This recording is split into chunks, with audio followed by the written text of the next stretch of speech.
Welcome to Better Edge, a Northwestern Medicine podcast for physicians. I'm Melanie Cole, and joining me today is Dr. Darren Brenner. He's a professor of gastroenterology and hepatology in the Department of Medicine at Northwestern Medicine.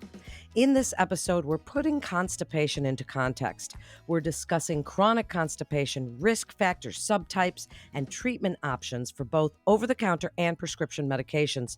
We're also discussing the diagnosis and treatment of acute constipation as well as alternative forms. Dr. Brenner, thank you so much for joining us today. I'd like you to tell us about the prevalence of chronic constipation, some of the risk factors for development, and how it really impacts quality of life. Thanks, Melanie, first and foremost, for having me. So, part of the reason I thought it was important to talk about chronic constipation is because this is a very common disorder. If you look at multiple prevalence or epidemiologic studies that have really been completed over the last 12 months or so, you see that constipation impacts anywhere between 6 and 11% of the world's population. So I always like to put these percentage numbers into perspective. And since we're in football season right now and we're thinking about the playoffs and 70 plus thousand people sitting in a stadium, imagine sitting in one of those seats and looking around, and one out of every 9 to about 13 individuals around you suffers from constipation. It doesn't take very long to identify somebody with this disorder. And I think that the prevalence is high when we look at the risk factors for constipation. And the most common risk factor is age. And obviously, our baby boomer generation is getting older. I think as practitioners, we're doing a much better job at keeping people alive longer. Although some people would argue post-COVID, those numbers have dropped a little bit, but long and short, people live longer. And so we're going to see a higher prevalence. Some of the other most common inducers of constipation include medications. And there are probably a couple hundred medications on their own that induce constipation, including, the things most people think about: opioids for pain, benzodiazepines for anxiety, but even multiple medications that treat cardiac disease. Most importantly, if any individual is taking 6 or more medications at a time, that threshold of 6 significantly increases the likelihood that somebody will develop this disorder. Then we can look at common factors that are modifiable. Sedentary lifestyle, not consuming enough fiber, not drinking enough water. All of these are things that we can actually modify or mediate to reduce the prevalence of this disorder specifically. And when it comes to quality of life, we have to look no further than the patients who come in and tell us it's not necessarily the symptoms that bother me. It's the fact that I don't know when I'm going to have to go to the bathroom, or I have to sit on the toilet for an hour or two every morning, so I have to get up at 4 a.m. before I go to work. Or I don't know if I take a trip, if that urge is all of a sudden going to hit me. So they don't vacation, they don't go to weddings, they don't go to family events, they do not eat out, and they miss multiple social engagements. And that really kind of brings home how much this disorder can impact a particular individual. In fact, many of my patients often say, my family, my friends do not understand the burden of this illness. And so we have to do a better job treating these individuals and their specific symptoms. That's so interesting, and you make such good points. And when you talk about quality of life, we typically think of diarrhea and IBS with diarrhea as something that affects your quality of life in all those ways that you mentioned. And we don't typically think about it for constipation. So thank you for pointing that out. Now, how are we defining chronic constipation? So we use specific symptom-based criteria, and there are 6.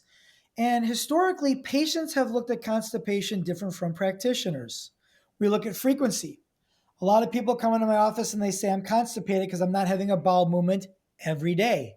And that's actually completely normal. So we have to eliminate some of these myths and misconceptions. And normal stool frequency ranges anywhere from 3 times a day to 3 times a week. And that covers about 95% of the US population. Then we look at texture. And we really define constipation, as should be obvious, as harder, lumpy stools. We use something called the Bristol Stool Scale. And a lot of people haven't seen this scale. So to put it into layman's terms, and I apologize to your listeners in advance, but these are individuals who come in and say, I'm passing things that look like Milk Duds, or Baby Ruth bars. We talk about straining, sensations of incomplete evacuation, a sensation of mechanical obstruction. These are people that come in and say, it just feels like the stool is sitting at the bottom of my colon and I can't get it out. And then last one, the one nobody wants to talk about, is the performance of manual maneuvers. Some people have to actually manually disimpact the stool from the rectum. So they have to stick their finger in and pull it out. For some women, they have to splint, which means taking a finger or two, putting them in the vaginal vault and pushing posteriorly, which reduces anatomical changes or anatomical defects. And if individuals meet two of these six criteria, we can define them as having chronic idiopathic constipation. But the next step is determining what the underlying causes of those constipation are. And we really break this down into four overlapping disorders. And I stress the term overlapping because the vast majority of the people that I see in clinic have more than one problem. And thus, if we just target one piece of the puzzle, the patient doesn't get better. So, what are the four categories? The first one is the secondary causes of constipation. And this is something we can usually glean from a history and a physical exam. I mentioned before medications. That's a common cause. Endocrinopathies like hypothyroidism or diabetes, hyper or hypocalcemia, neuromyopathic disorders like scleroderma, MS, ALS, Parkinson's. These are all common causes of constipation. And even if one of those is present, we have to look at what we call primary idiopathic causes, which include irritable bowel syndrome with constipation, slow transit constipation, and functional defecation disorders, which means that the stool makes it through the GI tract okay, but the muscles in the pelvic floor do not work appropriately to let the stool out. And again, many of my patients have many of these different disorders playing a role in the development of her or his symptoms. So then let's talk about medications. I mean, you've just given us some of the subtypes of idiopathic constipation and whether they overlap, and that's really important. And as far as patients and other providers, primary care providers that are seeing these patients on a regular basis, there's over the counter and there's prescription.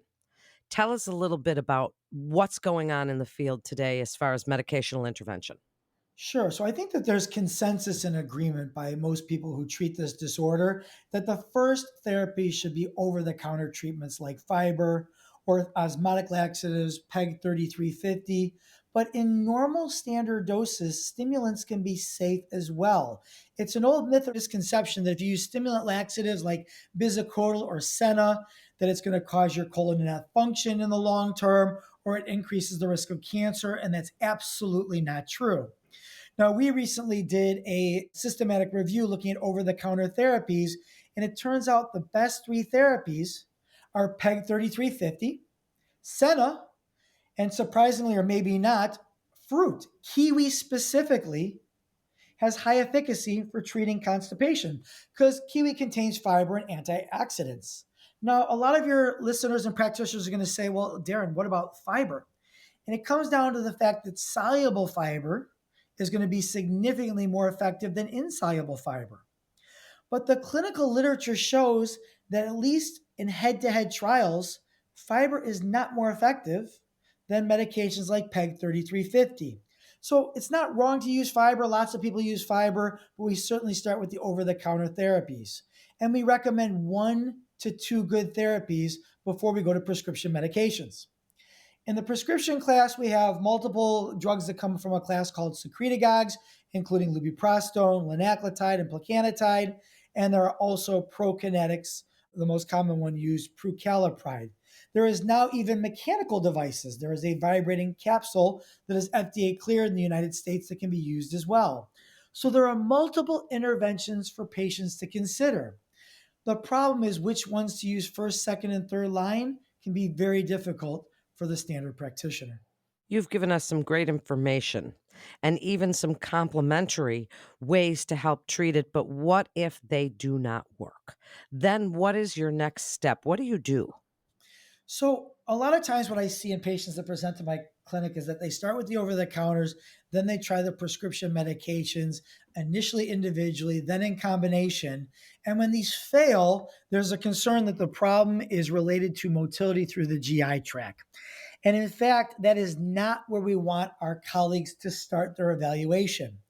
We actually recommend that the first test that's done is a test called anorectal manometry and balloon expulsion testing. And this tests the sensation and the function of the muscles in the pelvic floor. Now, when we think about going to the bathroom, we can break this into three separate categories. Category one is movement. Get the food from the mouth to the rectum, which is the last storage place of stool before it's evacuated. Step two is to get the stool once it's in the rectum to stretch the rectum, which gives the urge to go to the bathroom. And then step three is opening the muscles of the pelvic floor to get the stool out. So the question becomes, why would we start with the muscles in the pelvic floor? And I want your listeners to think of the GI tract like a long tube and a funnel. And we all know that funnels narrow, and think that there's a cork in the end of the funnel. If you were to pour laxatives in from the top through the funnel and there was a cork at the bottom, the laxatives are not going to get through. They're going to back up in the GI tract. And that's exactly what happens in our body. So the first thing we have to be concerned about is the cork. And that cork, which is process three, is made up of skeletal muscles called the external anal sphincter and the puborectalis. And these skeletal muscles are the same as all the other skeletal muscles in the body, the ones that let us smile and nod and wave and walk and throw a ball. So it seemed pretty counterintuitive if somebody hurt a skeletal muscle like the muscles in the rotator cuff to recommend a laxative. There's not an orthopedic surgeon in the world that would tell somebody with a rotator cuff sprain to take a laxative and rub it on the rotator cuff and it would get better. Well, the same is true of the muscles in the pelvic floor. You cannot use laxatives, and thus the treatment is physical therapy, biofeedback. So my recommendations to the listeners is this. If the first two over-the-counter therapies do not work, test the muscles of the pelvic floor. That may be where things end in our bodies, but it's where things start with respects to chronic constipation. That is fascinating, and we're learning so much more about pelvic floor physical therapy and the benefits there. So, thank you for telling us about that. Now, there are people that would say psychological effects. We've heard this about constipation over the years. What role does trauma play in the development of constipation? And when we think of trauma, are we thinking of physical trauma or physiological or psychological trauma? These are very good questions. And the question becomes, when it comes to the overlapping comorbidities or psychosocial distress, is the chicken or the egg? Is it the disorder that causes the distress or the distress that causes the disorder? And I would argue in the setting of chronic constipation, it could be either, but that we shouldn't think of this in a linear sense, but in a cyclic nature. One can cause or worsen the other, which causes or worsens the other, which causes or worsens the other, and you can get at what I'm trying to get at. So, for example, if somebody has chronic constipation, we mentioned earlier the impact on quality of life. They can't go out, they can't see friends. That can make them dysthymic or depressed, which can make the constipation worse. And worsening constipation can lead to worsening dysthymia and depression, which can make the constipation worse. But one major trigger we're aware of, and I'm glad you brought it up, is the history of trauma, PTSD, or abuse. And to your point, it can be physical, sexual, or emotional abuse. In fact, while there's a paucity of literature, the literature that is out there says very clearly, if you have a history of physical, sexual, or emotional abuse or trauma, the likelihood of having problems in the pelvic floor is almost ubiquitous, and you should go immediately to pelvic floor testing. But herein lies the rub. Let's say you have, unfortunately, an individual that was sexually abused. You just can't send them for anorectal manometry, balloon expulsion testing, put a catheter in their bottom, blow up a balloon, ask them to go in a bathroom and pass it. They have to understand the process. You must explain this process, make sure that these patients are comfortable with that process, and then send them or refer them for the specific physiologic testing. So it can be any type of trauma or abuse, which is why I always beg my colleagues, if you're not comfortable during the first visit because you want to establish rapport, but you can do this in the second visit or so before you send people for diagnostic tests, please, please, please ask about a history of one of these disorders occurring previously in her or his lifetime. That's great advice. Now we hear about IBS with constipation and or diarrhea. Can you tell us if the symptoms overlap with chronic idiopathic constipation as we're talking about here today? Because again, IBS is something that we're seeing more and more in younger people, and it can come with either. So tell us what you're seeing as far as that. Sure. Historically, we consider IBS a disorder of youth, teens, 20s, and 30s. Constipation, again, a disorder that we see more commonly as people age, as age is the number one risk factor for the disorder. Now, historically, the way we differentiated irritable bowel syndrome from chronic constipation was by using pain as the mediator. The sine qua non of irritable bowel syndrome is pain. If you do not have pain, you cannot have irritable bowel syndrome. And as I mentioned earlier, when it comes to chronic constipation, we use those six objective and subjective symptoms: the frequency, texture, straining, incomplete evacuation, etc. And nowhere in those criteria do you hear the word pain. However, we know fully and wholeheartedly that individuals with chronic idiopathic constipation have pain. So then the question becomes, how do we differentiate these two disorders? And many of us would argue that maybe they're not different, but one and the same along a linear spectrum, with pain acting as the mediator. More pain, irritable bowel syndrome with constipation. Less pain, chronic constipation. There have been multiple international studies that have shown that 50+% of individuals with constipation have abdominal symptoms like pain, bloating, and discomfort. But more importantly, Alex Ford's team in the UK used artificial intelligence and machine based learning, and their team asked the computer, based on certain algorithms, can you differentiate IBS-C from CIC? And for most of these algorithms, the computer could not. The only way the computer could differentiate between the two is if they built into the algorithm that pain shunted the response to IBS.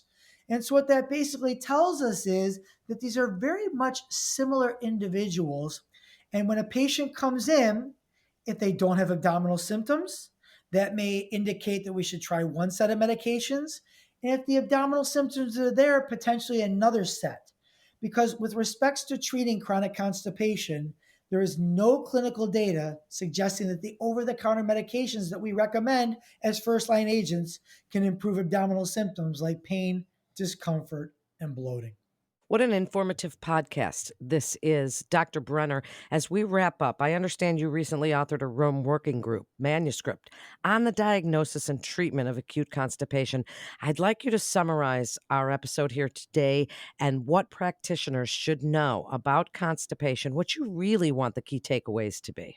When we talk about the Rome Working Team, this was a group of international experts that were brought together to come up and mediate or modify definition for occasional constipation, what we mentioned earlier as acute constipation.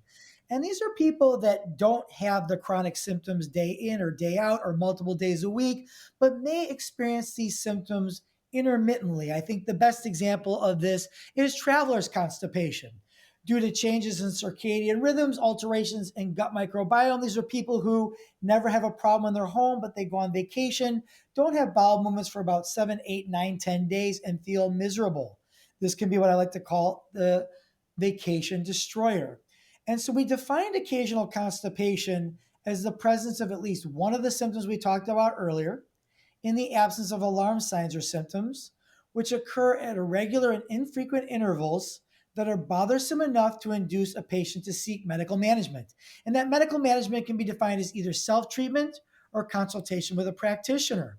And when we looked through all of the literature, what we determined was probably the best treatments for now that people should use for occasional constipation are the same ones that we recommend for chronic, being the osmotic or stimulant medications. And we want people to know that they use these intermittently, that they're going to be safe. So when we think about constipation, we have to put them in subcontext. Is it an occasional constipation? Is it chronic constipation? People in regular doses can use the over the counters. They are very safe. But if they tried one or two and they're seeing practitioners, again, the two take home messages: don't continue to give the medications over and over again. test their pelvic floors, and please ask about a history of trauma or abuse because this portends a very high pretest probability for pelvic floor dysfunction in itself. Thank you so much, Dr. Brenner. That was absolutely a great episode. So much excellent information. You're a very good educator. Thank you very much for joining us, and to refer your patient or for more information, please visit our website at breakthroughsforphysicians.nm.org/gastroenterology to get connected with one of our providers. That concludes this episode of Better Edge, a Northwestern Medicine podcast for physicians. And please always remember to subscribe, rate, and review this podcast and all the other Northwestern Medicine podcasts. Until next time, I'm Melanie Cole.